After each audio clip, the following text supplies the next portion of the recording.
मेरे फोन पे बेबी से किसने बात की थी? बेबी कहाँ थी? बाबा था वो तो। हाँ हाँ जो भी है, बात किसने की थी? वो सॉरी हमने की थी। अरे सॉरी क्यों कर रहे हैं? आपने तो जबरदस्त काम कर दिया भाई, मेरा मसला ही हल हो गया। वाकई? हाँ एक दफा इजी लोड करवाया था इसने मेरा, समझ रहा है, मुझे इससे प्यार हो गया, पीछे ही पड़ गया भाई।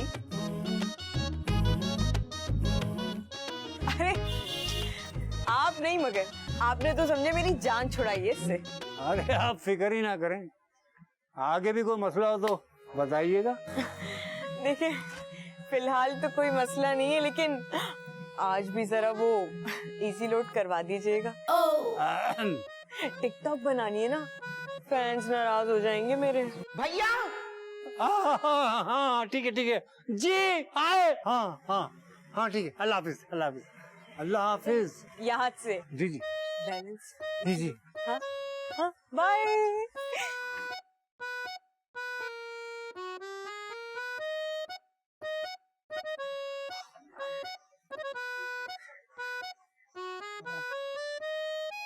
भाभी। भैया हाय हाय, ये क्या कूड़ा घर बनाया हुआ है घर को। तौबा। भैया भैया ओ भैया, मुझे चिट्टा चूना ना लगा। सेल के नाम पर शॉपकीपर मुझे इडियट नहीं बना सके तो क्या ये उल्ली लगी डील ले लूंगी मैं?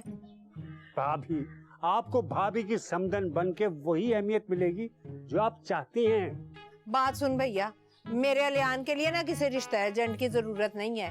रिच रिच लड़कियां मेरे अलियान को देख के अश अश कर उठती हैं।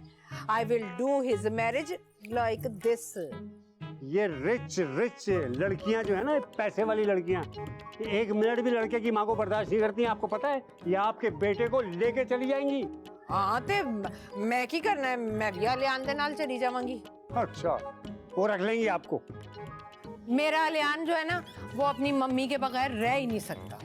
सोच लीजिए छोटी भाभी, आजकल लड़के रुखसत होने का रिवाज हो गया है, और जो पैकेज आप खरीदने का सोच रही हैं उसकी आजकल एक ही प्राइस है। What price?